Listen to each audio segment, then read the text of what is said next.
Good day and welcome to episode 2 of Wavebeam, the official podcast of the Metroid Database. My name is Jesse D, and with me are Site Director Capcom. Hi guys. Graphics Artist Infinity's End. Hey. And a very special guest, the founder of the Metroid Database himself, TJ Rappel. Thank you very much.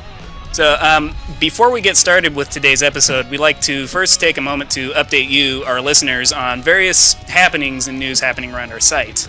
So, the first is a series of translations of Japanese texts regarding Metroid. So, Capcom, can you sort of fill us in on that?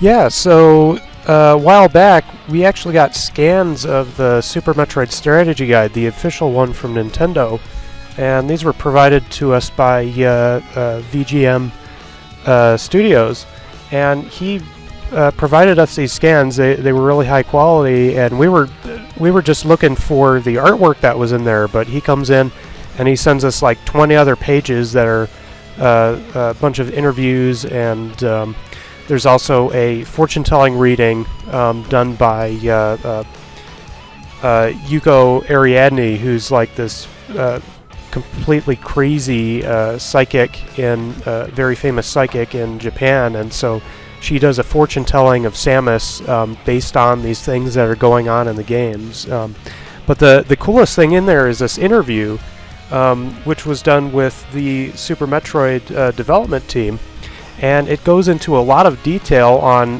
what each person did in the development process.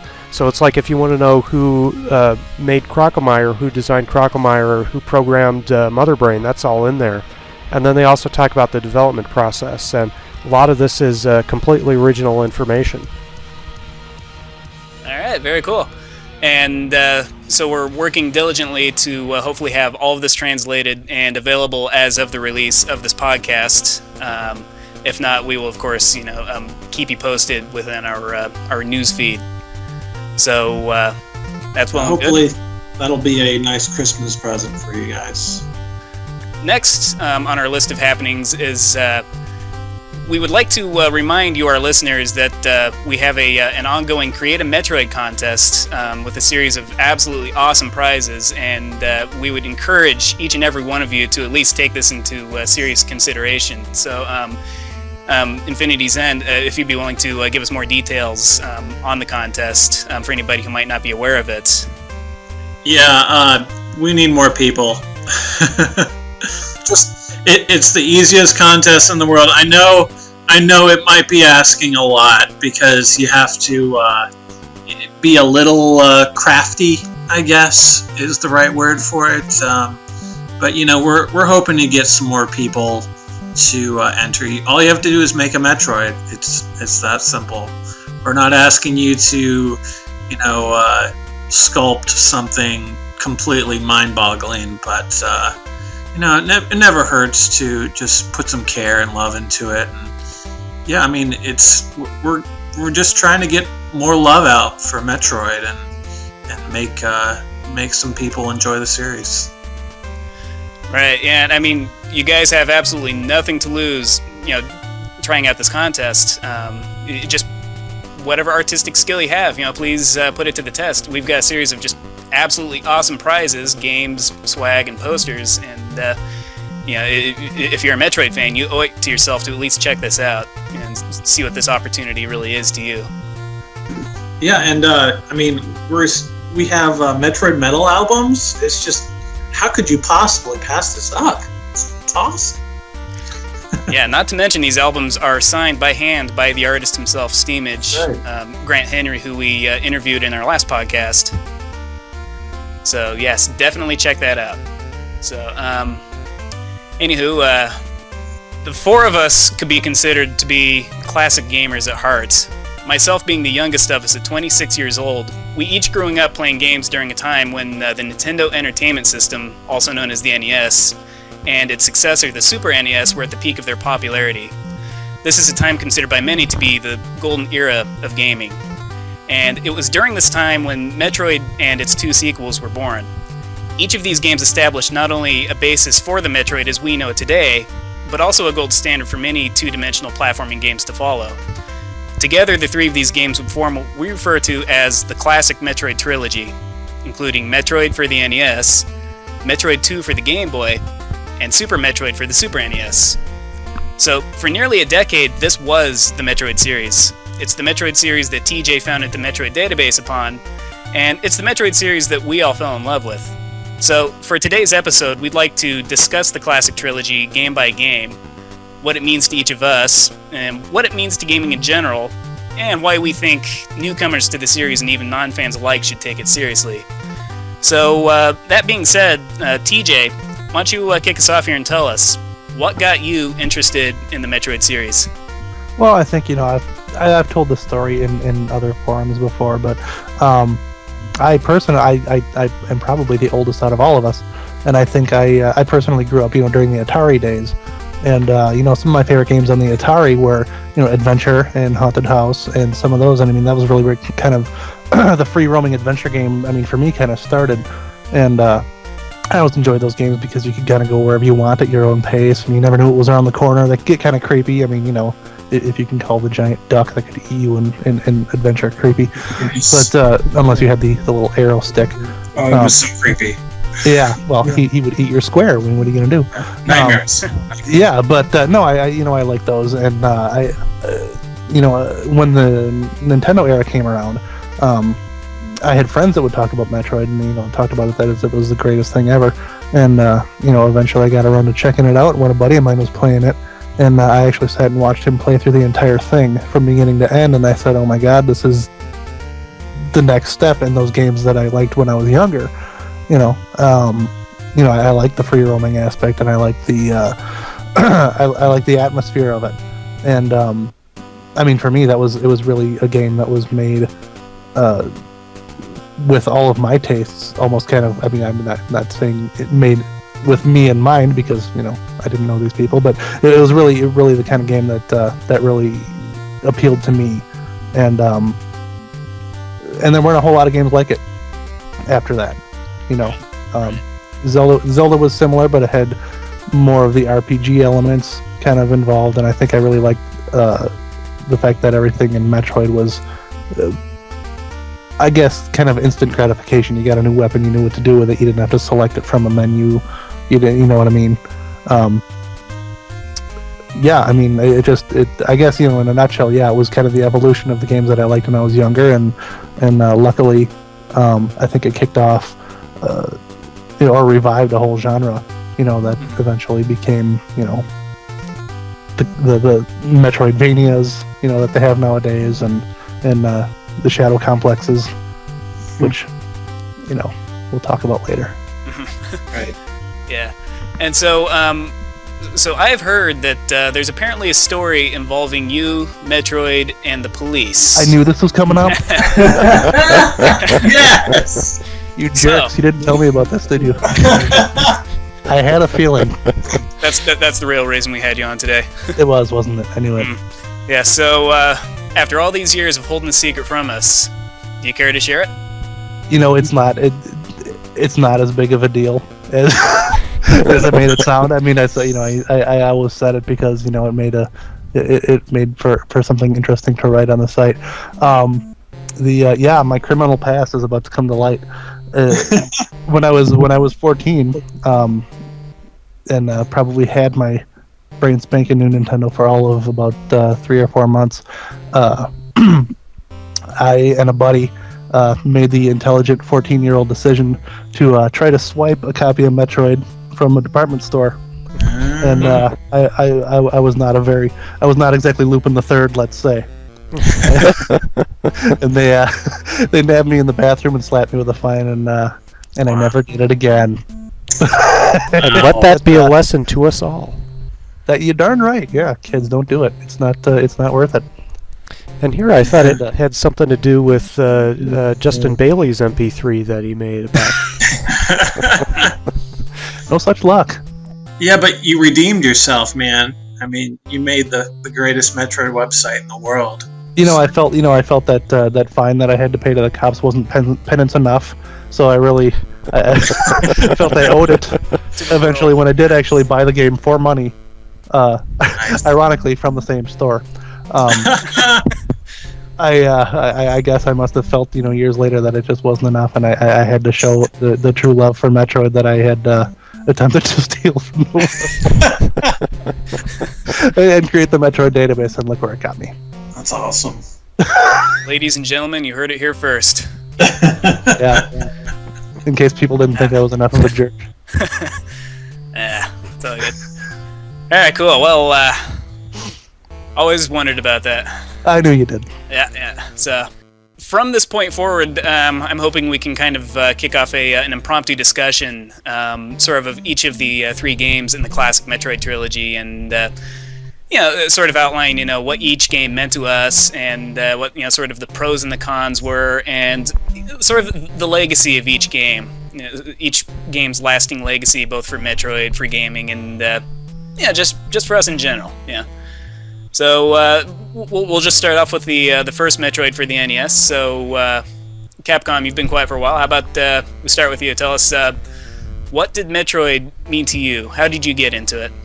How did I get into it? Well, actually, the first one I played was the second game, so that's kind of a story for the next section. But the biggest thing I remember about the original Metroid, and still do today, is that it was just really hard. I mean, I know after you play these games a lot, you can get really good at them, but when you first play this, it's very difficult. And I think that adds a lot to the atmosphere of the game, because it's like everything out there is just trying to eat you, and there's no way to gain your HP. And you couple this with the really creepy music that Hip Tanaka's designed, and especially when you're jumping in the Mother Brain's chamber, that is a very intense situation. And Auditorium is really nuts. Yeah, that's definitely the height. Now, one technique you can use to sort of get around that, the biggest thing with the difficulty is, of course, getting your HP back up. Now, you could stand around all day just shooting the bugs that come out of the pipes, but that takes like 20 minutes to do that. What I do is I just leave one of the energy tanks that's in Brinstar that's easy to get to, and I just save that for the end, and so when I die, I just use that password and then go and get that tank, and then I'm at full health and can beat the game. Nice. It's actually a very good idea. That's always been one of the most annoying parts of that game for me, is that every time you start over again, while it saves the number of missiles you had, it doesn't save the amount of energy that you have, so you have to basically start farming it all over again. And if you're just trying to beat the game, you have to spend a lot of time just farming for energy before you can even dare delve down into the final into Turian. Yeah, it starts you at 30, doesn't it? 30 health. Yeah. But it's the health, that, and the shafts. So climbing up to the shafts and then falling down them.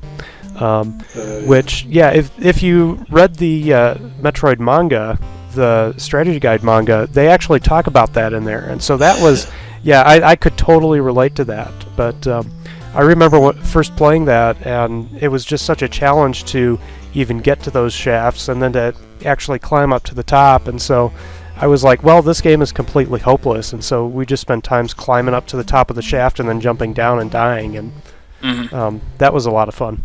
Well, not really, but the not dying part was always the best. Yeah. And so Ryan, what's your perspective on this game? Just like Devin said, it was really hard. I mean, when I was playing it when I was 8 years old, I actually couldn't do it. The only way I actually told myself that I could play it was with the Game Genie, and I refused to play it otherwise unless I had that Game Genie in there, just because I was so frustrated with the difficulty. Too bad. Too bad you didn't have the NAR password. Right, I didn't know about it. Yeah, it was crazy. I didn't find out until like years later until that came out. But I definitely remember when I first played the game, I always went right. Did you guys do that when you first played? I actually didn't. Really? You went left? Yeah, and the reason for that was because obviously in those days going left was sort of a novelty, and I don't know, my instincts always told me go left. Huh. Yeah. Yeah, it's kind of open on the left side. There's no block there, but could have been I tried to run and shoot an enemy and then noticed this left, so I tried that first. Yeah. Well, yeah, I went right, and then I was like, shit, what do I do? And finally I go left. I'm like, oh crap, what the hell's that?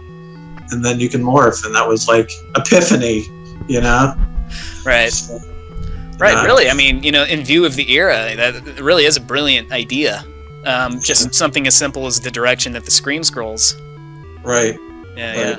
And then shooting up and running is another big thing. And you can't do that in Super.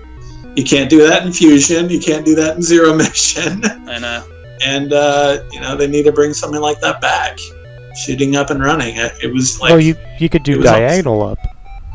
Yeah, you could do diagonal, sure, but you can't do straight up. You can do that in Super, Kate.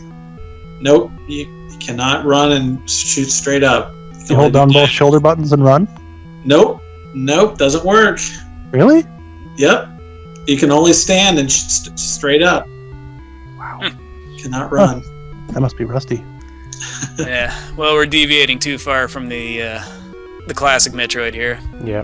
Well, that's good. I eventually beat it. Like, I went back. I don't know how old I was. I think it was long after I beat Super and the others. I went back and played it, and plugged in my old NES and finally beat it. And it was still a bitch even then. But when you beat the game, that is a really great sequence, because you blow up Mother Brain and it's like, oh wow, I just killed this thing. And I mean, after falling in the pit all those times and dying, it's like, wow, I finally killed it. And then you got to climb up that shaft in the escape sequence. Yeah, and there's like 10 pixel steps that you have, if that. Yeah. That you always miss, and then you fall like 20 feet down. Yeah. And, they give you like 8 minutes to get out of there, but that's not that much time if you fall down 2 or 3 times to the bottom. Nope. Yeah, always had my heart beating. That last part. Yeah. Like, to the point you get so excited you're shaking and you can't control it and your hands get sweaty. Right. Yeah. Well, it's the whole timer thing, I think. Yeah. It's you see that clock ticking down and you're like, what the hell's going to happen if I run out of time? You keep telling yourself that, especially when you're a kid. And, time isn't always your friend when you're a child, and it's very nerve-wracking. Yeah, that's where duct tape comes in handy. All right. So TJ, so we just got your story on kind of how you got into the series, and of course through Metroid. So, got any other input on this? Well, I guess I was a little bit, I guess it wasn't necessarily ruined for me, but I mean the fact that I actually had watched a friend play all the way through it first, even watching him play through it for the first time, all the little surprises that the game had, definitely took me by surprise and really enthralled me that first time. The escape sequence, definitely, my palms were sweating and I wasn't even playing the game, watching them, you jump up and then the platforms get smaller and smaller and you miss one and wow. And, but yeah, and the idea of, you got to beat the 2 bosses before you can, shoot their statues and like cross the bridge. And I just thought that was so cool. And then, you finally get into Turian and it's different from the whole rest of the game. Everything else is very organic. Really in the first Metroid, and looking very ancient, and then you're in the base, the Mother Brain's base where everything's all mechanical and futuristic, and these Metroids don't let up either, and they're the nastiest thing in the game. And a lot of that stuff, and then of course there was the ending too, which he didn't spoil it for me. My buddy didn't spoil it for me, but he did get the I think the first one I saw was the helmet coming off first, not the entire armor. So yeah, that was a surprise too.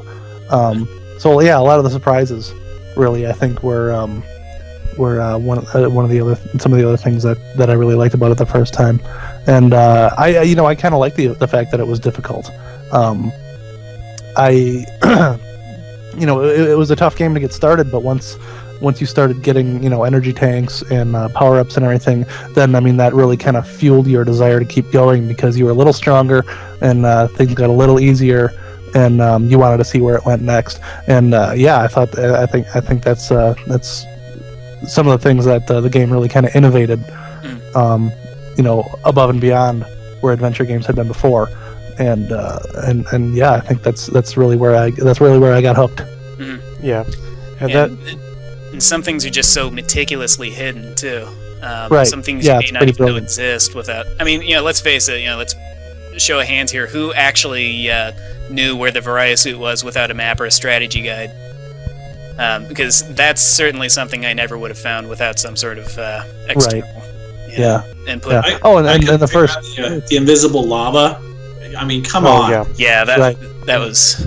Well, the biggest thing for me was that getting down to the lower part of North there, because there's you got to lay those bombs at the bottom of that shaft, and who the hell lays bombs at the bottom of the shaft? There's nothing there to indicate that that's where you got to drop them.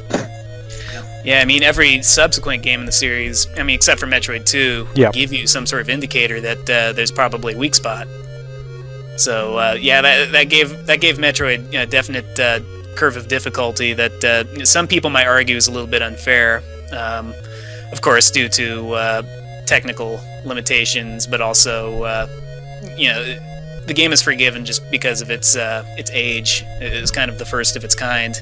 Well, and I think that's one of the cool things about Metroid 2, though, is the fact that it made you, once you start playing it enough, it made you start thinking that way. Yeah. And that's what I think I used that in one of my old reviews on the site too. I called it the Metroid instinct, where you run into a spot like that, a dead end, and you do start thinking like that. Maybe I should bomb here. Maybe I need to shoot here. Maybe there's something invisible here that I need to look for and get through. And more often than not, you're going to be rewarded for it. Mm-hmm.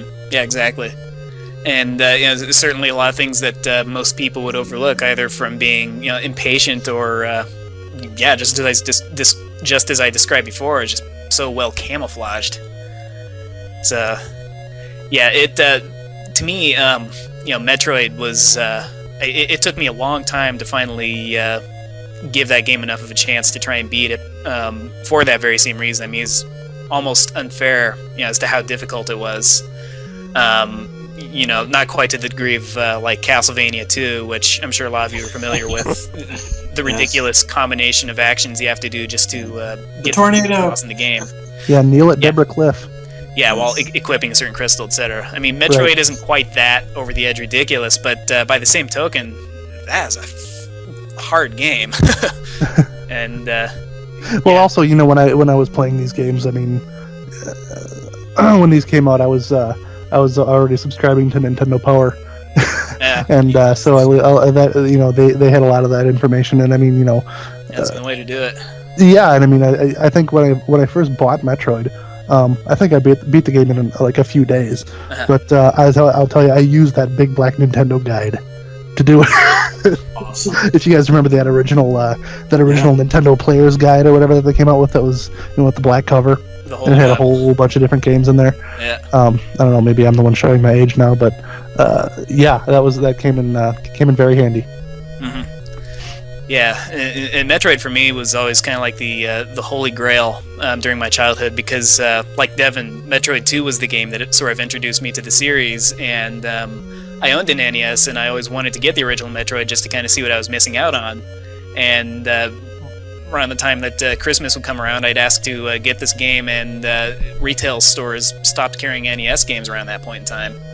And so I thought, okay, I'll watch garage sales, and never found it there. And eventually the time came that I had to part with my NES, and dumbest move I ever made.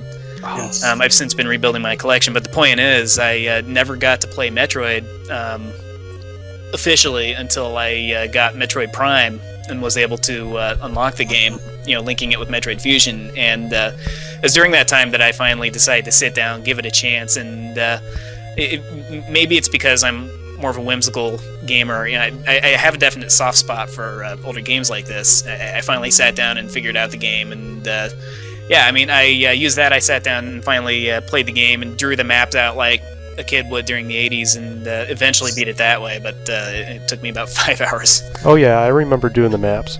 Yeah. Oh yeah. But, Graph paper is your friend. yeah, exactly. So, I mean, definitely, I mean, one of the most relevant games, of our generation, and definitely one whose influence we still see in a lot of modern games today, to some limited degree or another.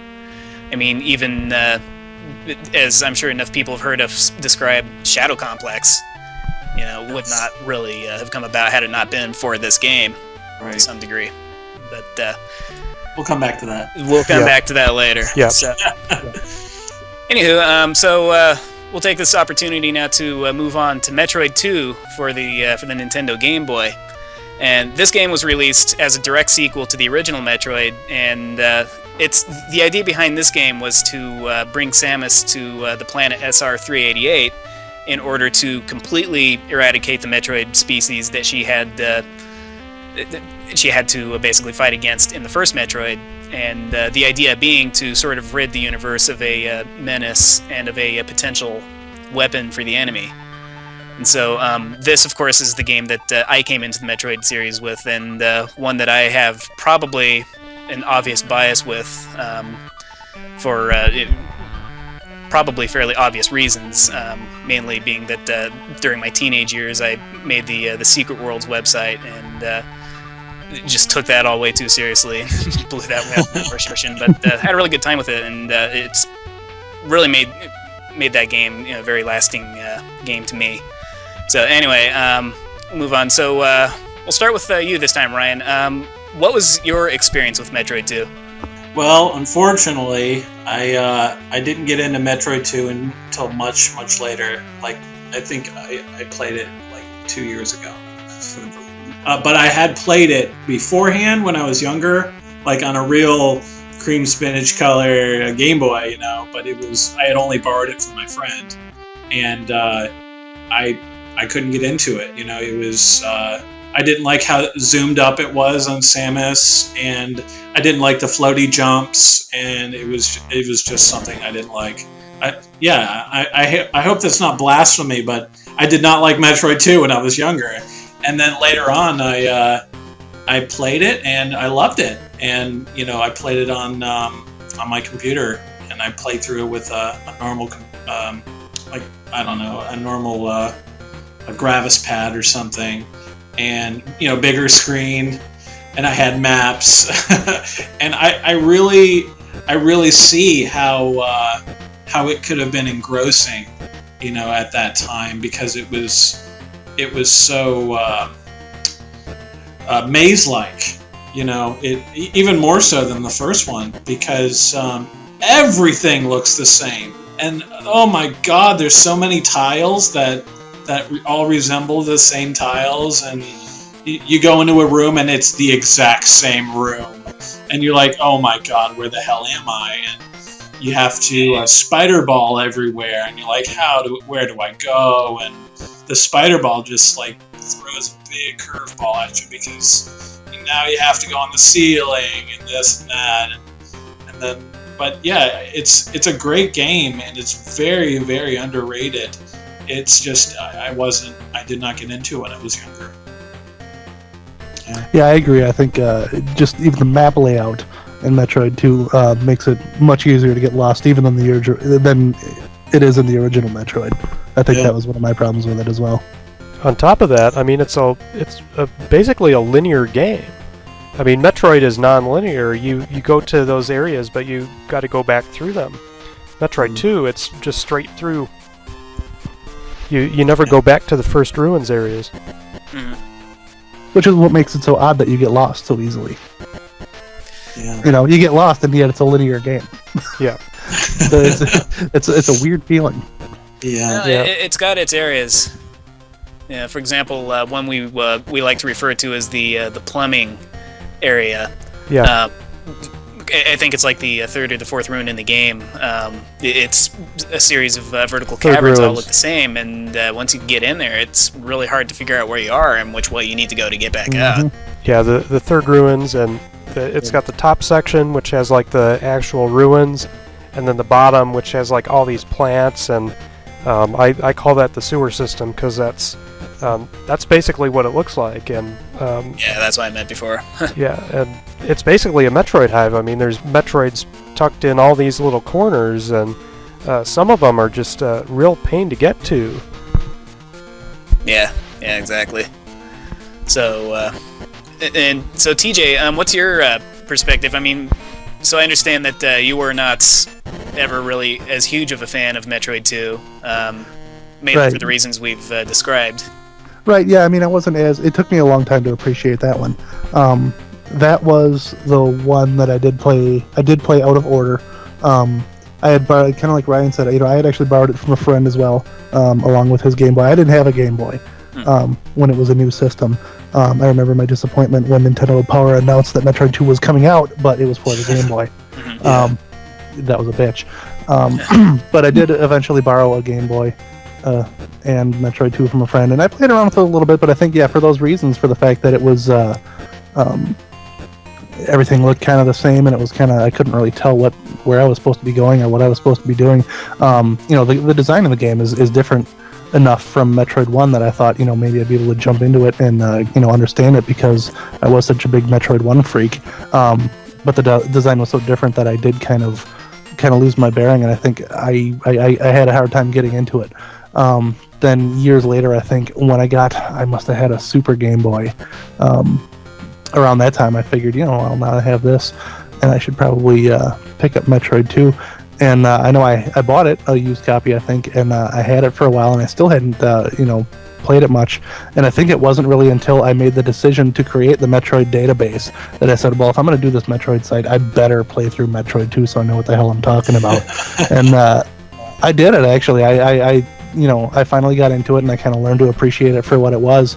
I mean, when it comes out, you're expecting it to be, more of what you loved about the first one, and when it's not, sometimes you're a little disappointed.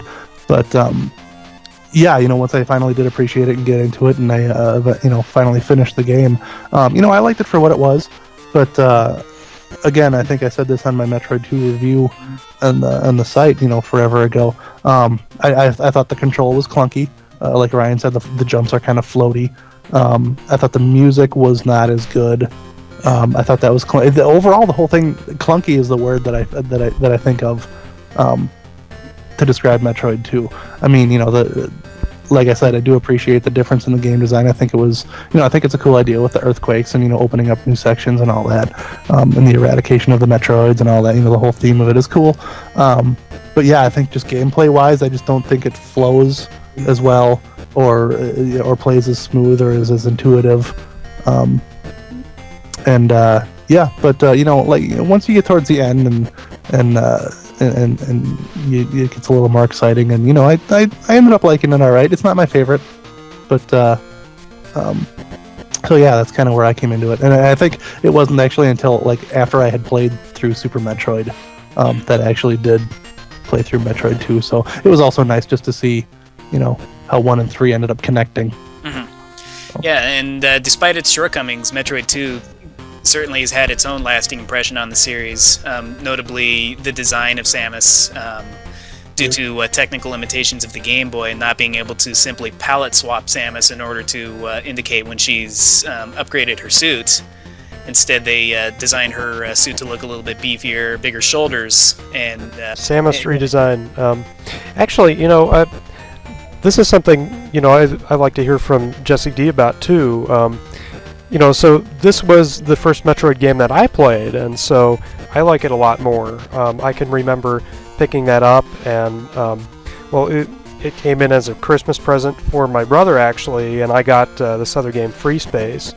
And I was playing Free Space, and my brother kept on telling me how cool the game was. So I jump in and I read the manual and I start playing the game, and I was like, wow, this is really cool. And so we would play that. We had a Super Game Boy, and so we'd pop that guy in there, and we'd have all the lights off in the room. It would have the black background on there. The only lights in the room would be this one lamp, and it was fantastic setting to play this in.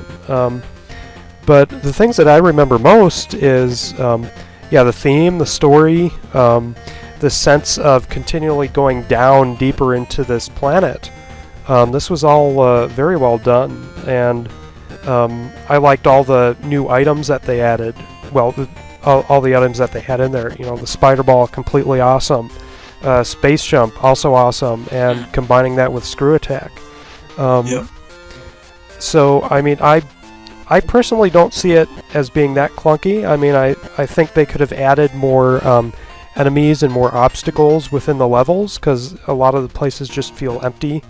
But, you know, what's some of the biggest things that you like about it, Jesse?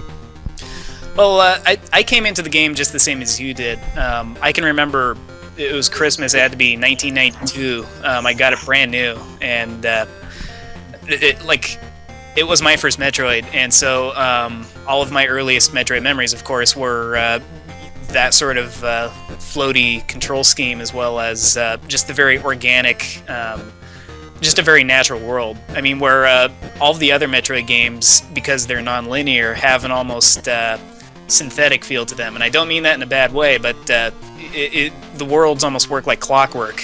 You know what I mean? So you can eventually get to every possible place once you've found every possible ability.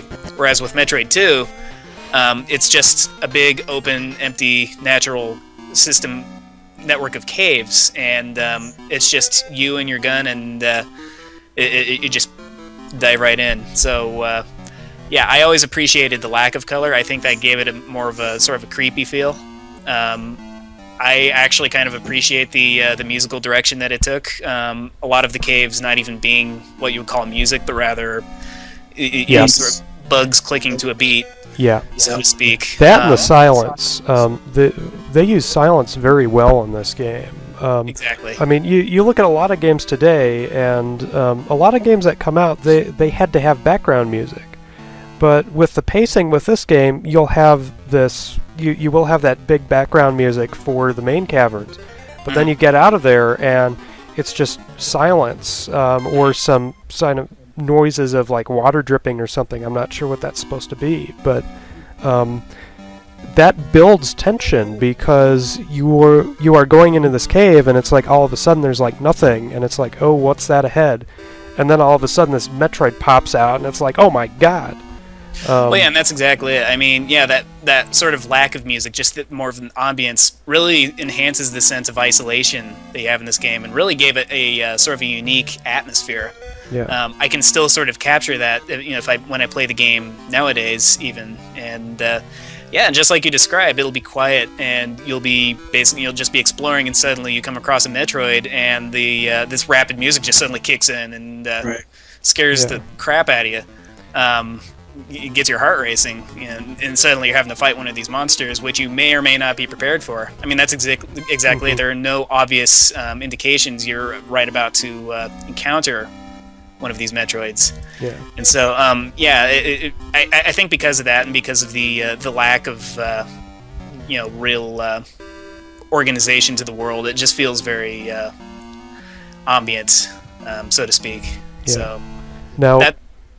But it's interesting to notice, though, those who have come into the series through other Metroid games tend to regard Metroid 2 as more of a black sheep, and I can certainly understand that perspective. But at the same time, I mean, maybe it's my own personal bias because I've been playing it since I was a kid, but it remains one of my favorite games to this day.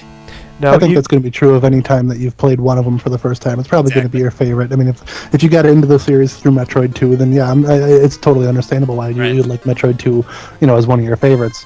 Right. Just it's no different from me coming into the first game, you know, and it's still, I mean, the original Metroid, you know, I think is still my favorite of the whole series. Mm-hmm. Yeah. Now, Jesse, I know you've got a good story about this game. You've told it to me before about when you first encountered that Metroid egg. Let's see here. Yeah. That was when I crapped my pants, right? Yeah. Yeah. to put it lightly. Yeah. So Metroid 2, of course, has its very own Turian. Just a very tense, zigzagging section right before the final boss fight in the game. And you have a counter in the lower right-hand corner of the screen, so while you're playing the game, it's telling you how many Metroids there are left on the planet to kill. And when you finally bring it down to just that last one, you think, okay, right on, I just got the boss to fight and I'm out of here. But no, you enter this very small cavern and you see a round sphere. And you think, okay, what is that? But you hear the familiar Metroid boss fight music, but it sounds a little different, a little more intense, and a little bit more... I don't know, it's sort of the same effect that like many Zelda games have, where it has very sort of a agitating background music, and suddenly your Metroid counter in the right-hand corner skips up to like, what is it, 10 more Metroids you have to kill? Yeah. Something like that. And that scared the crap out of me. I mean, combining the music and just all of it, just a very ambient game, and I thought it made for a very climactic ending. And so what does Jesse do? He shuts the Game Boy off. He switches it off. At least that's what you told me you did. You didn't. Yeah, whether or not I'm proud to admit it. I was a kid. But of course, we got to talk about the Queen, though, because that is like one of the coolest bosses in the Metroid series. Yeah. And certainly one of the most unique. What was cool about the Metroid Queen is that it was a boss that you could actually escape from. Supposing that you don't have enough ammunition, enough capacity for your missiles, you could just turn into a ball, roll right back out of there, and sort of recuperate from your battle. That's you pretty can't cool. really do that with any other boss in the Metroid series, and or like normal games, any games, you can't really do that. You know? Exactly. And this was important because throughout the game, you're supposed to be collecting missile pods in order to extend your capacity for missiles. And if you don't have, I think, 200 missiles, then you can't kill the Queen. So Metroid 2 doesn't give you a map, and it doesn't give you any sort of noise or indicator that you might be close to a missile pod. So that was another sort of an interesting appeal to that game, that you really had to carefully scour and scrutinize your environments to make sure you're getting as much firepower as possible. But what was also unique about the Metroid Queen was that few people know this. You don't actually need a whole lot of missiles to kill her. Nope.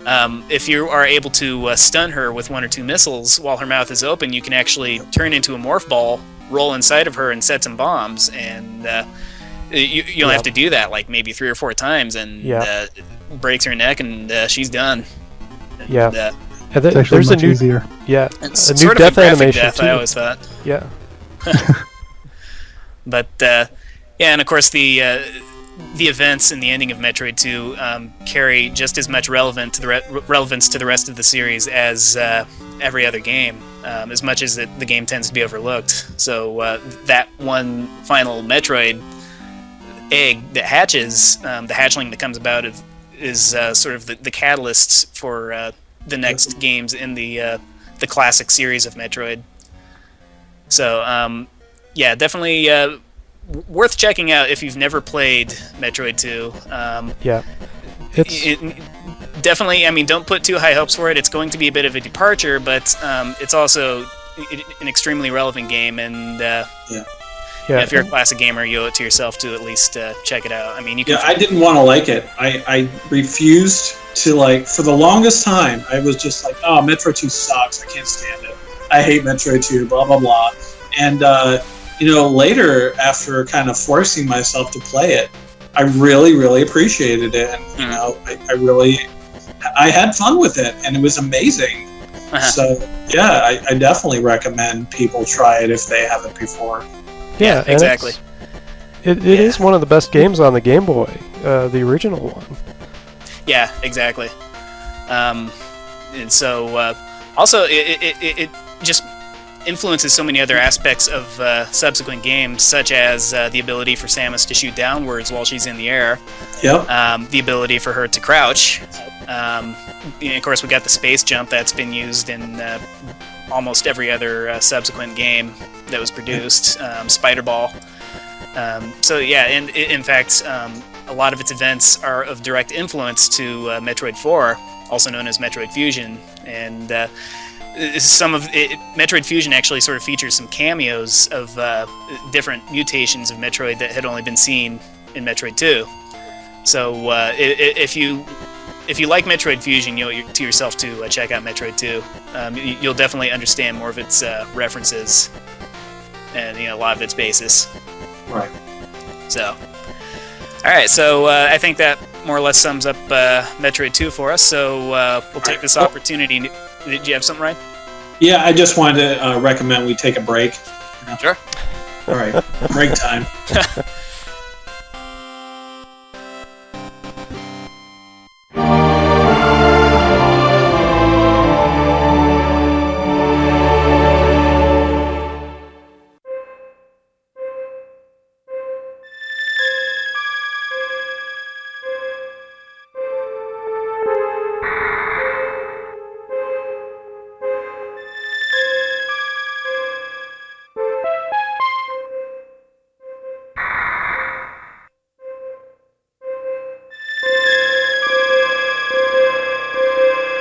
So that about sums up Metroid 2, so we'll take this opportunity now to move on to Super Metroid for the Super NES, considered by many to be the absolute pinnacle of the Metroid series, not only the classic series, but of all subsequent Metroid games as well, and for many obvious reasons. So before I ramble on too much further, TJ, how about tell us about Super Metroid?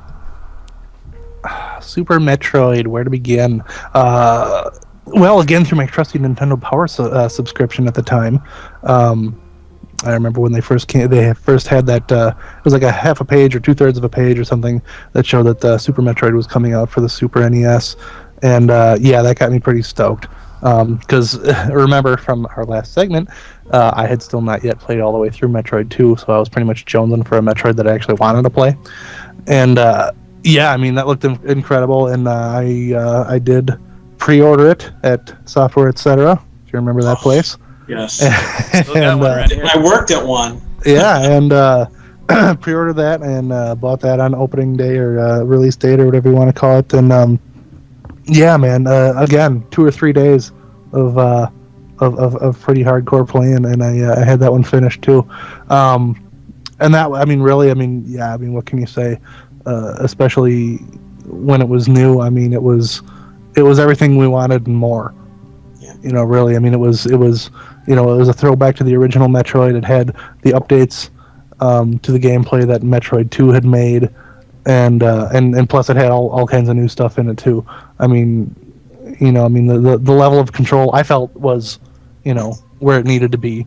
And then and obviously more. I mean, once you get that space jump and your screw attack and everything. I mean, really, I mean, Samus was practically invincible, and I mean, and that was a lot of fun. Plus, I mean, just the huge bosses and the fact that they took Ridley and Kraid, brought them back, and really enhanced what they were and what they could do, and the way the fights worked. The fact that each of the fights required a little more strategy, because really, I mean, in Metroid 2 and in the original Metroid, it's pretty much, other than the bomb in the Queen Metroid's belly trick, pretty much everything in those first two games can be beaten by unloading a bunch of missiles on them. Whereas in Metroid in Super, there's a little more strategy to it. You had to make the Crocomire open his mouth. Oh geez, I'm blanking now. I'm showing my rust. Who's the water boss? Dragon. Thank you. The fact that he was a pain until you learn that grapple beam trick, and really all of them. Ridley, whether the fact that he could grab you and all that. I mean, that was all very exciting, and yeah, and then you had the whole throwback at the end to the original Mother Brain fight, which was also further enhanced in the original. I'm a big guy. I'm big for nostalgia, really. So anytime they bring anything old back and make it cooler and better and bigger, I really get into that. So yeah, I mean, just the fact that they took everything that was Metroid, and in some ways it could almost be, viewed as, and it has been almost viewed as a remake of the original Metroid, because it did take place on Zebus, and a lot of those elements were brought back, or at least very similar. Yeah. And so really, it was just it really was a Super Metroid, in the fact that it was just bigger and beefier, and but yeah, overall it was really, really satisfying. Plus, there was all the little hidden stuff, the hidden weapons that you can find by combining your bombs with by turning off different beams and doing your charge beam, and I mean there was so much to find in the Crystal Flash, and I mean there's just so much to it, beyond the fact that it's just a smooth game from start to finish. There's so many little things to find that, I mean, it really doesn't get any better. Yeah, I hear you. And what's interesting is that a lot of the hidden aspects that you described, the Crystal Flash and all the beam combinations, we never saw that come back. Right. I mean, Metroid Prime kind of tried something similar where you could combine missiles with beams and get different effects, but they weren't. They were so useless. Yeah, and of course, one could argue that they were in Super Metroid as well. I don't think I've ever actually used them. Right, that's true. They're not very useful in Super Metroid either. But but it wasn't something you were required to get 100% of the game. Right. Yeah, but just cool things like that are also, the dead soldier outside of Craig's room. I mean, to this day, he remains a mystery. He's the Remember Me guy. Yes, so that's what we want to think. Our forum has just gone to life with that one. Cap, didn't they talk about him in any of those Japanese interviews that you're translating? No, they actually did not, unfortunately. I'm surprised. They seem to have answers for everything else. That's exactly the point. So many little hidden things. Or also, there's the red zoomer, the little spiked enemies that you encounter in the very first game. Very few people know about this, but on your way to obtaining the gravity suit, there is this one zoomer out of reach from your weapon who just tries to follow you to where you are, kind of like a puppy.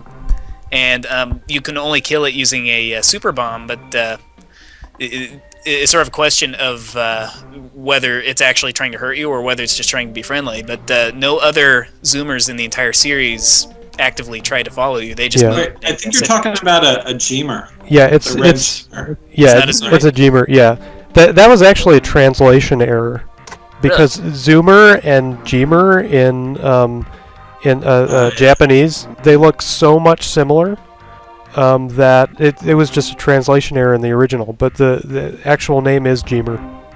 Huh. Learn something new every day. Of course, I always pronounce it Geemer, but... But you see my point, though. I mean, there were just a lot of little hidden things in this game that it kind of never really surfaced again in any of the other Metroid games. Yeah. But... yeah, so, Devin, what's your perspective on Super Metroid? Oh boy, yeah. I mean, the biggest thing for me, I think, was just popping that game in. Because I remember it was a choice between purchasing this one from Walmart or purchasing Metroid 2 for a Christmas gift. And we chose Metroid 2, and there was only one copy of Super Metroid left. And eventually, I returned to Walmart, and they had that copy there. It was like half the factory seal was ripped off of it. But I picked that up, and I got that home, popped it in the system first thing, and as soon as that pops up, that whole title screen is just completely awesome, completely creepy. And then when you start the game, that drum music, the theme of Super Metroid, comes on, and that is just so powerful. I mean, I just cranked up the volume on the TV, and then clearing the space colony level, and then jumping down onto the planet, and we just finished the original Metroid not too long before that, so it was like all of that nostalgia is in there too. And with each new area I went into, I would crank up the volume even more on the television. And I'm sure if I'd played through Brinstar, I saved there at the first save point. I'm sure if I'd played through more of that, there wouldn't have been any more volume left to crank up on that TV. I mean, the audio in there is... that's one of the things that really makes the game. That and the atmosphere design. So the way that they've constructed these levels, the different areas of the game, it's almost like an actual place you'd go to, and there's always new things you can find. It's completely fantastic for exploring, which is that's one of the things that I like most about the game. Yeah, is the exploration. Yeah, for me as well. It was also sort of a holy grail because where TJ discovered the game initially through a preview in the Nintendo Power Magazine, that's also how I came across it. But I didn't own a Super NES at the time, so all I had to go by were just the previews and finally the issue of Nintendo Power that featured Super Metroid. But I saved up for a long time, and I traded in my Sega Genesis and all the games so that I could get a Super NES and get Super Metroid to go with it. And I'd say that was an even trade. Yeah, definitely. But it was just a magical experience, to get into that. The very first time I saw the sort of the re-entry into the planet through the same route that you escaped in the first Metroid. I was familiar with this without having really played it, and seeing this was the area where you had the final boss fight, and it wasn't as destroyed as you thought it would have been. At the end of Metroid, you think the whole planet blew up, maybe, but no. Here's the same passage, and here's where you fought the last boss in the original Metroid, and you're just at the very start of the game, and it just had a bunch of very awesome nostalgic throwbacks to the original game, while also quickly throwing you into just new worlds, new atmospheres, new enemies, so forth and so on. Yeah, and that nostalgia was something that Yoshio Sakamoto was aiming for. That's something he talks about in the interview, which should be up there by now for you guys to be looking at once we've got this podcast published. So yeah, check that out if you haven't already. Yeah, absolutely. So, Ryan, tell us what Super Metroid was to you. I got 2 words for you, and that is Red Brinstar. Basically, at that point, by the time I got to Red Brinstar, I didn't stop playing. I was completely hooked. I was like, this is probably one of the best games I've ever played in my life at this point. And I had only gotten them by rentals. The first time I ever played it was at a friend's house who had rented it. And, of course, I knew what Metroid was. I knew I was a fan by that time, and I had played the other 2. And it was a really exciting experience. And, of course, again, I heard it from Nintendo Power. And I played it, and I did not stop playing it, and I have not stopped playing it. And it's probably number 2 on my list. In fact, he's playing it now. Games. Huh? In fact, you're playing it now. No, I'm not. I'm not playing it now. Oh, okay. I do play it every year, at least once though. He has it on pause right now. I play it at least once a year. It's an amazing experience. Just the intricacies. Specifically, if I want to go back to Red Brinstar, the tunnel, the glass tunnel, the 2 room. It's not the glass tunnel itself. It's the 2 rooms before it. The water splashes and the palette swaps on those 2 rooms are incredible. The amount of ambience in those 2 rooms are so detailed that usually when you just go through it, you don't even think about it. A normal person would just go, oh, okay, so there's these rooms, and I'm just moving right along. But I really appreciate the artistry put into those, and there's tons of palette swaps, and that is one of the things that I think makes it a notch above all those other Super Nintendo games out there, is the level of detail put into those rooms. And they don't really touch on it, when you read reviews of Super Metroid, they more talk about the game design or the gameplay or the length, or the story, and they don't really talk about the intricacies, So that's what I appreciate more than anything else, and also the little monkeys and the birds, the Dachiros and the Etecuns were great. the wall jump, that was another big thing for me. Love wall jumping. I think wall jumping to this day is like, it's one of the funnest things you can do in a video game, is wall jump. Certainly one of the most difficult to master too. Yeah, it really impresses your friends who don't know how to do it well. Yeah, totally. Yeah, I eventually got to the point where I could wall jump up a single wall.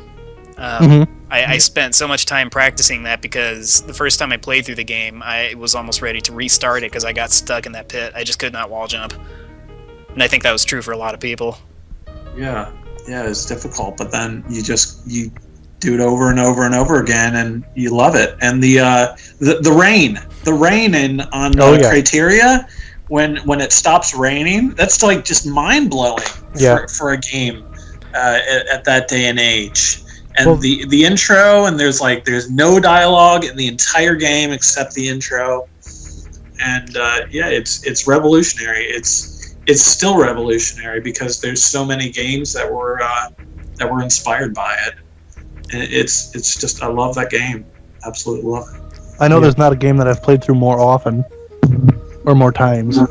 I haven't been able to do it once a year like you, Ryan, but I remember always, people always would ask me, how many times have I played through Super Metroid, and I remember, and this was at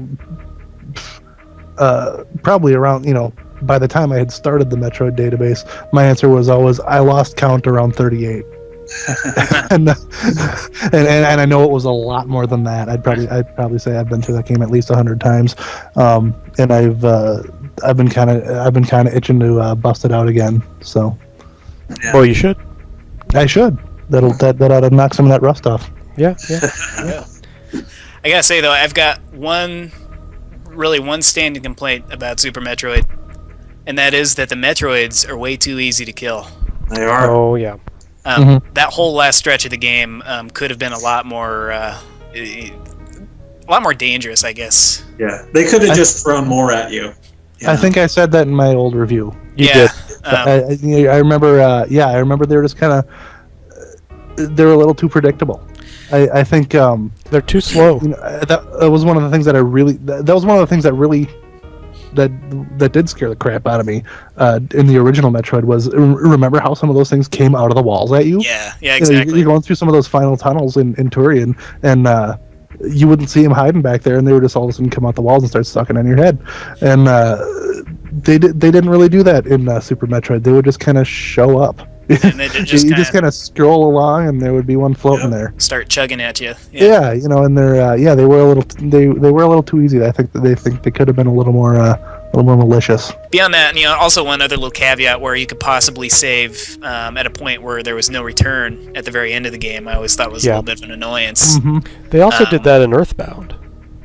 Yeah, exactly, and it always seemed sort of unfair, especially in a game that sort of introduced the idea of centering around percentage of completion. Getting all the items. You're basically forced to replay it from the beginning. But just a minor nitpicking qualm. I mean, it past that point of the game. I mean, you fight the Mother Brain just like you did in the first game, and you sort of come across a twist where you think she's dead, but that was just phase one, and. Right. The way it was able to tell the story, the Metroid hatchling that you saved in the first game, actually was able to identify you as a mother, not only granting, a sense of sentience toward the Metroids, but also, you actually kind of feel sorry for the creature when it's trying to save your life, thinking you're its mother, and then being killed, right there on the spot. And that's another one of the revolutionary and influential things about Super Metroid is the way they create that drama just through gameplay. Yeah, not through any kind of dialogue or cutscenes or anything like that. It's the fact that you get attacked by the giant Metroid and it backs off at the last minute, leaving you, and then you're freaking out because you got no energy left. And but you realize what's going on. You realize that that's the Metroid, all more than grown up, but it recognizes you, and then you get a chance to, repair yourself and fight through the rest of the game, and then the Metroid comes back, and they tell us a story with just the playing of the game. Yeah, exactly. So for a 16-bit game, that is very, very remarkable. These days, even the Shadow Complex, or even some of the newer Metroid games, still have to resort to dialogue scenes. Right. Yeah. Castlevania's especially. Yeah. And yeah, that was pretty impressive that Super Metroid managed to pull that off just by the events in the game. Yeah, so it's definitely a lost art for him. Yeah, and that's. I wanted to quickly mention before I forget the Retro Gamer magazine that interviews Sakamoto. He has a really interesting quip in there with what Yokoi said when they were in development. The team was like, they didn't even leave the Nintendo office, and it was like starting to smell bad because people weren't showering because they were working on it so hard. And Yokoi came in and he said, what do you think you were making, a piece of art? Or do you think you're making a work of art here? And yeah, that's all. Yeah. Which is just kind of ironic because it is. What was their answer? I think it was just he said it in joking, but yeah, they didn't really say an answer. Yeah. Well, the interesting thing about that too is that's actually in the interview. So Is it? yeah, about how much the place stank. Yeah, that was in there. Yeah. All right, so he was really hard on the team, and there's all these scary stories about he was so hard to work for, and Japanese managers, I guess there's what's the word?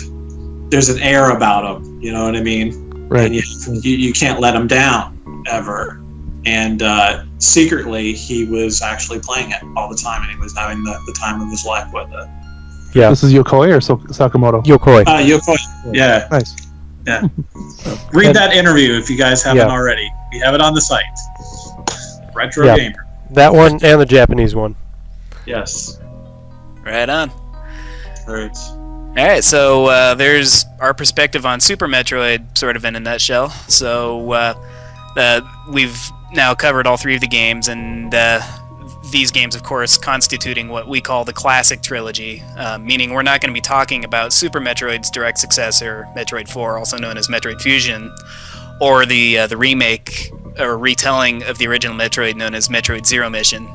As a whole package, discuss the legacy of the classic trilogy and why we think newcomers and fans of the Prime series of games and the two I just described for the Game Boy Advance, why these people should care about the original, why you should definitely take these games seriously, look at them, and appreciate them for what they are and what they represent to gaming.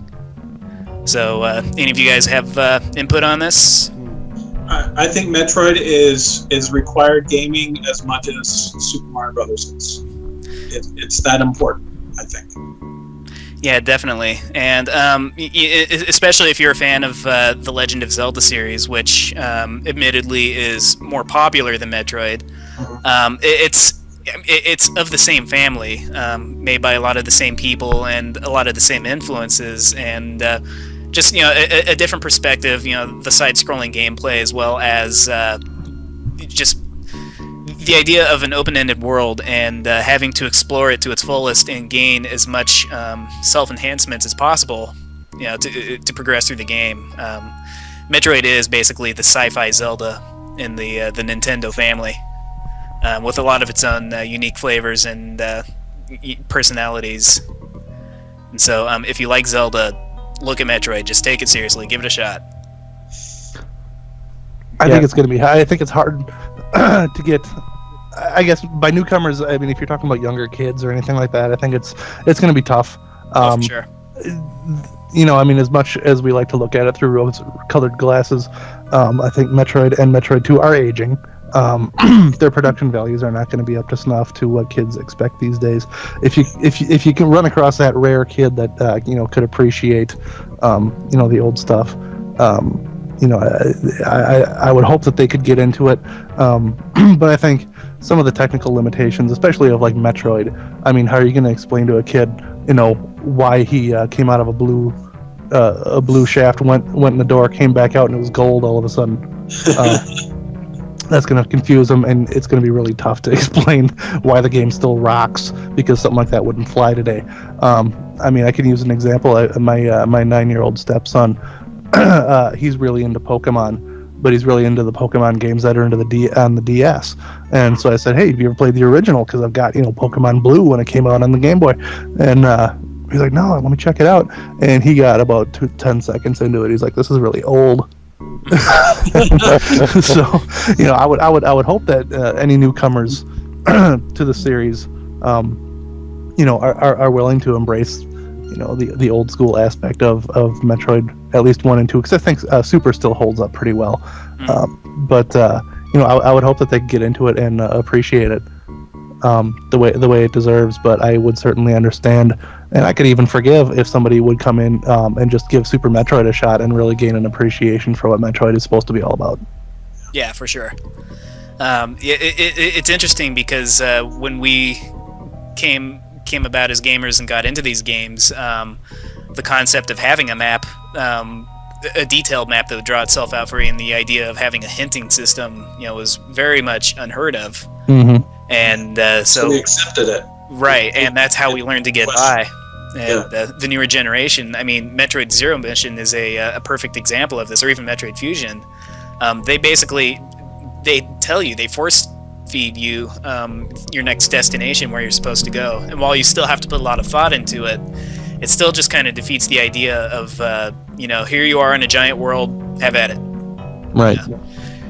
I think Super Metroid definitely had the right idea. I mean, it gave you a map, a fairly detailed map that you could use later to gain your 100% completion, but by the same token, it wasn't force feeding you every step of the way. Here's where you go next. You also had to go out and find those maps. I mean, it wasn't something that was downloaded to you. And when you got these maps, they were incomplete.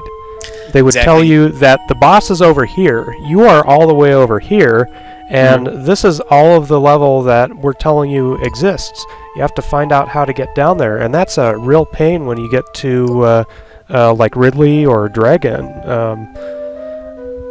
Yeah, you can fill out basically all of the visible parts of Norfair, and there's still a giant gap between all of the uncovered map and then Ridley. Yeah, and there's a large section there. Lower Norfair is not pre-mapped for you, so you got to explore it. But I mean, that's the point, though. I mean, it helps you along, but it doesn't. It's not holding your hand all along the way. Right. Yeah. And so with the newer games doing this, it sad to say, it really does sort of eliminate a lot of what I appreciate of the classic trilogy. Well, let me ask you this. I mean, think about it now, though. I mean, if a new game came out and there was no map available, in-game or otherwise, and they just dropped you into this game and said go, and it was a huge place like Norfair,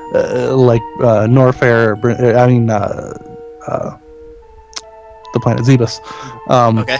And they just let you go, and you didn't know, you had no clue where you're going, no in-game map, no nothing on the internet, nothing. Would you still get into it?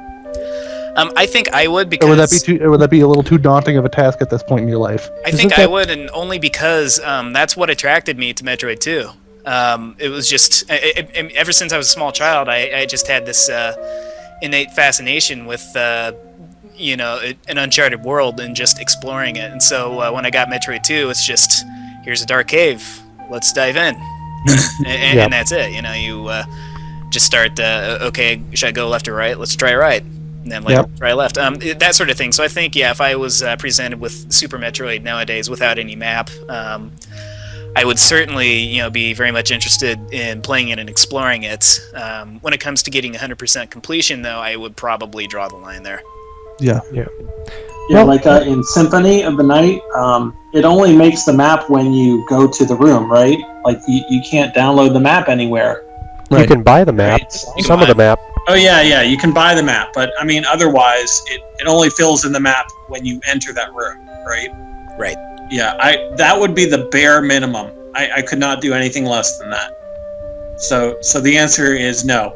I would not play a game without a map. Well, right, and so that's why Metroid is definitely aged, and that's why Zero Mission definitely came about, and why we're hoping some sort of remake of Metroid 2 might be on the horizon.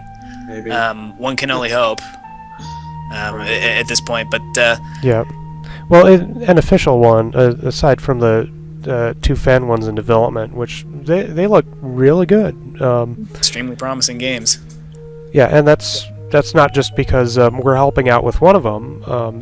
They both look really fantastic. But about doing the remakes, Sakamoto gets asked those all the time, and is there going to be one? Well, the straight answer that he gives is, well, if we've got a good idea for doing one of them, and that working on this project is going to be something that can be challenging to us, rather than just simply porting it, and there's also essentially a demand for the game, then we'll by all means go out and make it. But I think at this point in time, a remake of Metroid 2 is probably not going to come out anytime soon, unfortunately. At least not an official one. Yeah. But the thing is, too, when Zero Mission came about, there was not exactly any demand for a remake of the original Metroid. I mean, there's certainly demand for more Metroid, in the vein of Super. But to remake the original, I think was actually sort of an unexpected turn on Nintendo's part. So Metroid 2 certainly has the potential.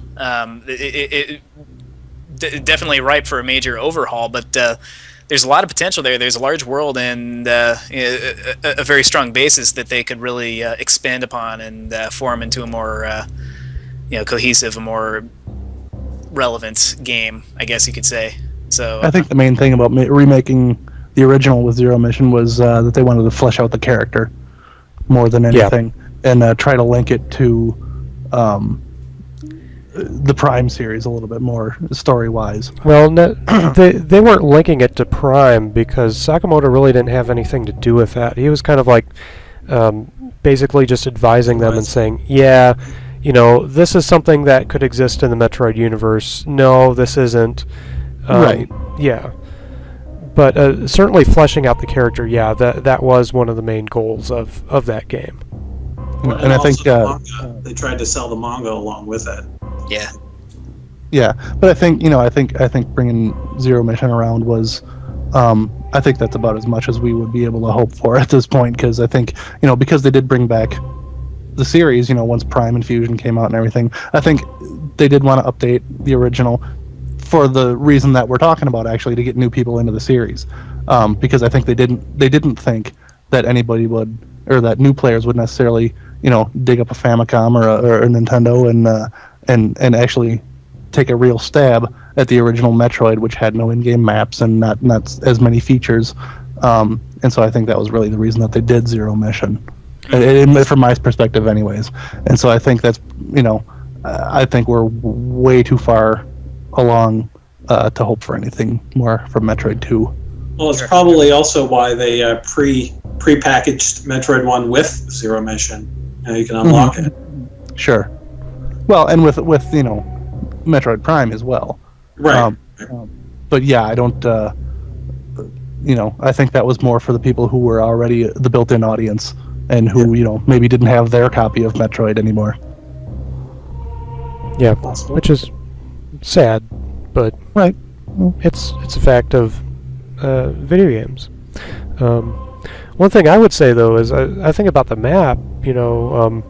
It is very useful to have the map. I think you could certainly build a game where not necessarily having no map, but taking the map away from you in at least certain parts. And now you have to sort of explore on your own to find that. I think that's always something I've wanted to see. So you go to one area of, say, the planet Zebus or whatever place you're exploring, and there's some sort of like a technical interference that's preventing you from using this map. And sure, like a blackout area or something. Yeah, and that could be very interesting to look at that and see how that works. Maybe another M. Yes. Fingers crossed. Can only hope. All right, so I think that about sums up the the trilogy as a whole for us, definitely holds a special place, for each of us. I certainly always come to think of these three games when I think of the top 10 greatest games of all time, Super Metroid in particular, and these are as I keep saying again and again, a major influence on a lot of games that we play today. I think a lot of great games would not be where they are without them. Nope. So I think that kind of gives us a handy segue now into Shadow Complex. We've been dying all night to hear from you, TJ, what you think of Shadow Complex. I liked it. Yay! And I'm not afraid to say it. No, yeah, I liked it a lot. Was it like the second coming of Super Metroid? No, but it was a lot of fun. I mean, I've been enjoying the Metroidvanias ever since Super Metroid, and it was very cool. It was, the influence that Super Metroid had on it was very obvious. It was it was definitely a lot of fun. I had a lot of fun with it, and it's definitely worth the $12 download or whatever it was. Mm-hmm. The only thing I guess I found it a little too handholdy, and I think I got a bad ending. But I thought it was definitely a must play for the Metroid fan. Yeah. And I don't think that influence from Super Metroid is necessarily a bad thing. I mean, They could have picked lots worse games to get it, and it's still got enough new stuff in there that it's definitely fun to play. Real blast. Yeah, in a lot of interviews with the chair guy, I forgot his name, but we touched on this a little bit before, how Super Metroid played the story, and like the game is the story. They really tried to do that in Shadow Complex, even though yes, there's some cutscenes every now and then, but they really tried to focus emphasis on making the gameplay the story instead of force feeding the story onto you. Mm-hmm. So that was a really nice welcome change. I liked it.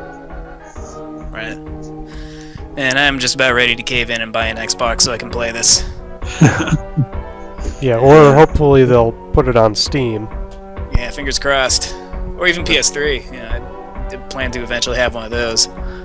I don't think so, because they're related with the Gears of War guys. Epic. Yeah, so one can only hope.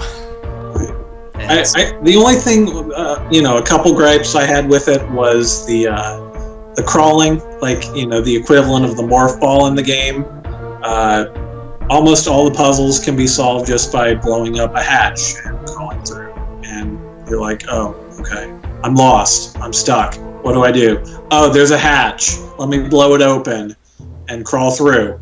And it's not just like, it's not like Metroid where, Metroid Instinct has to kick in. I have to start bombing the fuck out of everything. And there's finally the little gap.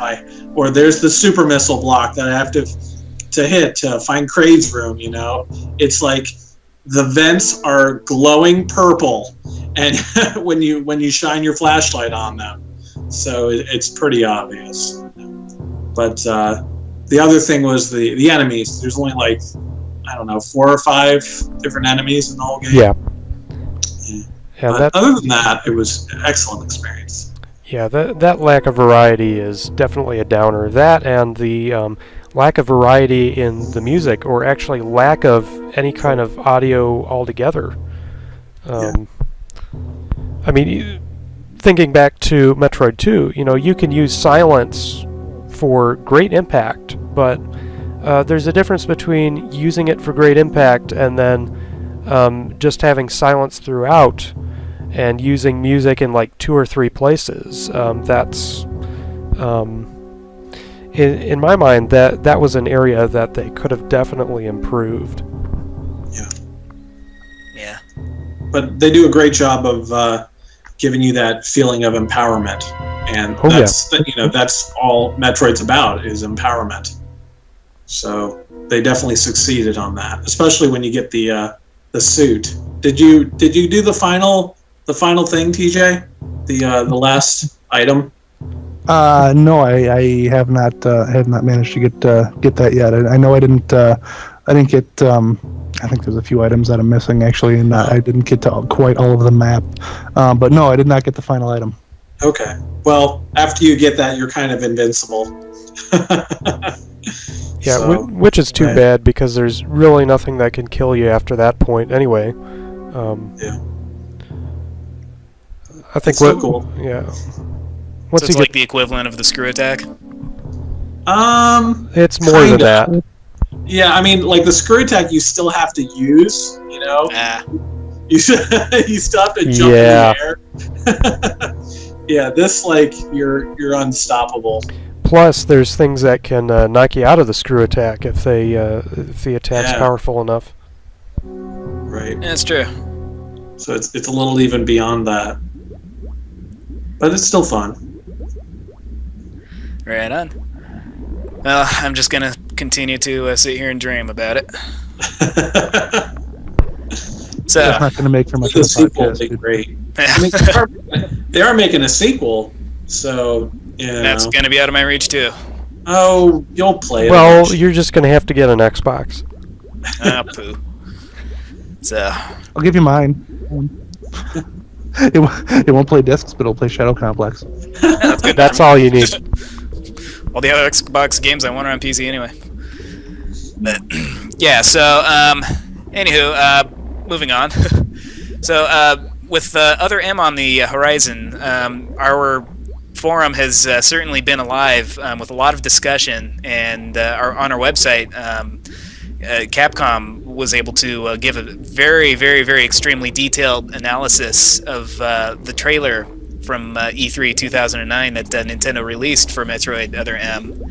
And it certainly got a lot of positive attention, and I think it's safe to say that everybody is just absolutely pumped, excited for this game. A few individuals who are skeptical, but that's understandable. Yeah. But so it's pretty well known what the three of us, what our perspective is on this. But what are your thoughts, TJ? What do you think of Other M? I think this is a game that I've been waiting for. Ugh. To be honest with you, I mean it's tough to tell because from what we've seen in the trailer, I mean some of it's kind of hard to make of like what exactly it's going to be because it looks like there's first person stuff, there's third person stuff. Is it going to be 2.5D? Is it going to be full 3D? I mean it's hard to tell. We don't know a whole lot at this point, but from what I've seen so far, it can be a combination of all those things, and I'd be pretty happy. So yeah, it looks. I'm excited about it. Yeah, not knowing a whole lot about the game yet just makes the entire prospect extremely exciting. A lot of the gameplay elements that we've seen so far are very much a departure from Metroid. I mean, Samus is suddenly a lot more agile, a lot more. You could almost say kung fu, doing a lot of moves, like firing her beam into directly into the mouth of an enemy while she's, pinning it down. That's very unlike Samus, but at the same time, very badass. That's kind of the stuff that I always wanted to see as soon as once the series did move into 3D. The 3D, exactly. I wanted to see a lot more acrobatics and stuff like that, as opposed to trying to figure out how you were going to land your jump. Yeah, so that's definitely going to be the major influence of Team Ninja. The third party that's teaming up with Nintendo to develop this game. Yeah. But what's interesting is that it is kind of bringing back the first-person perspective. I don't know if this will at all be similar to Metroid Prime. I don't know if you'll have Wii-style aiming controls where you have to actually stop yourself and sort of like Ocarina of Time, aim your weapon and then fire. It's still open to a lot of speculation, but the point is it's looking like there's going to be a great deal of variety to the gameplay, and it's certainly a refreshing change of pace for the whole series. Yeah. And I think that's definitely going to be one of the biggest things about it, because I've been reading a lot about Sakamoto lately, and he hasn't made a console game, home console game, since 1994, Wow. which was Super Metroid, actually, I think. And he hasn't worked on any 3D games, so On the one hand, yeah, you could say, you might be a little concerned, but I don't think concern's a thing. I think it's this is going to make the game very different from the other 3D action games that are out there, because a lot of the designers out there today who are making 3D action games are going to be influenced by other games that they've been working with. And here's a designer who is working with a very talented team, Team Ninja, who has the chops to do 3D, who has worked on a lot of games, and they're being directed by someone who has a very strong level design behind him, very strong writing ability, and I think this is going to make Other M, and you can certainly tell by the cutscenes, it's going to make it very different from a lot of other action games that it's out there. Yeah, most definitely. Devin, I don't want to contradict you too badly, but I think Sakamoto worked on WarioWare Smooth Moves, which was on the Wii. Okay, yeah, but we're not talking level design in that context. But, yeah. I mean, it's still a console game. Yeah, I think he still worked on it. That's true. I don't know if it's exactly accurate to say that it was 94 since he worked on a console game. Just maybe not an action title. Yeah. The other thing that I see a lot of people complaining about is they're like, oh, this is going to have like a cutscene every 5 minutes. Okay, yeah, this is a trailer, guys, okay? You put a lot of CG in trailers to make it exciting. The fact that like 90% of the trailer is cutscene has absolutely nothing to do with the content. Yes, there's going to be cutscenes, but it's not going to be interrupting gameplay, and this is something Sakamoto has said multiple times. Let's hope it doesn't. Well, he says all the times in interviews that, I don't want to interrupt gameplay with these.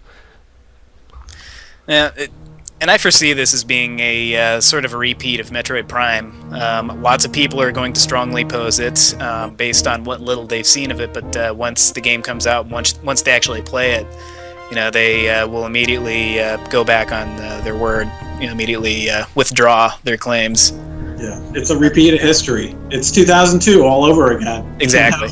It's just another drastic change, and it's different, but I think it's definitely necessary.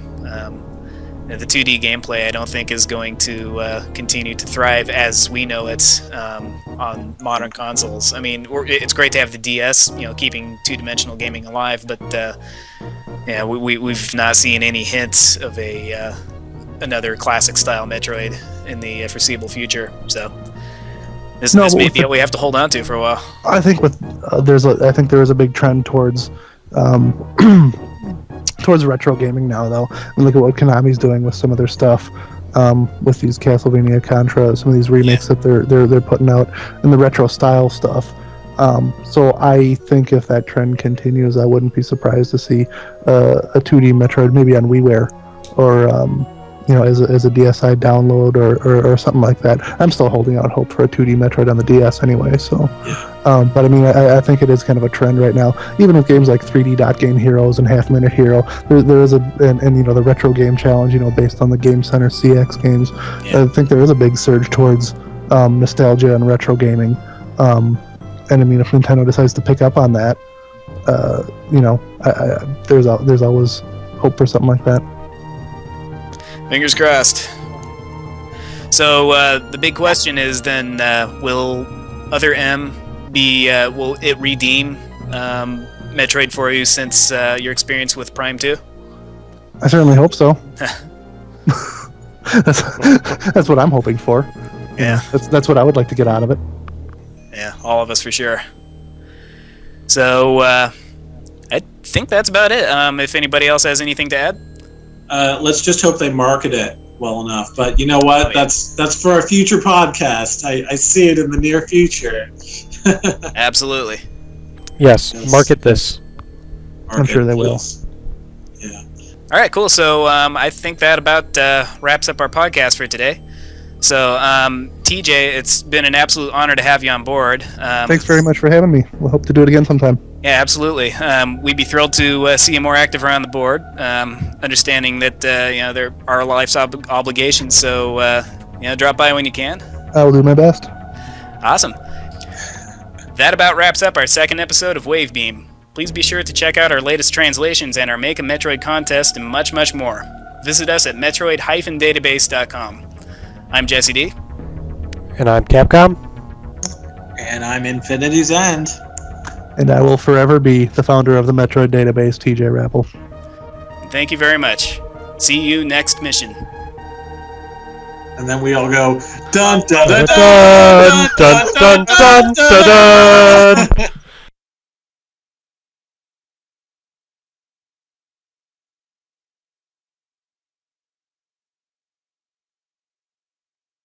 You know what? I looked on GoDaddy. FuckIGN.com is taken. I hate IGN. It's probably taken I wanted by to register IGN. it, but someone already has it. I'm sure it was to pick up on people mistyping fucking.com. Yeah. Well, either that or my theory is IGN owns it. That's my theory. I think IGN owns FuckIGN.com. Could probably find out pretty quick. Yeah, it's kind of like with the Onion article about the Yankees, where the Yankees copyrighted "Yankees Suck." Yeah. Appropriately. Right.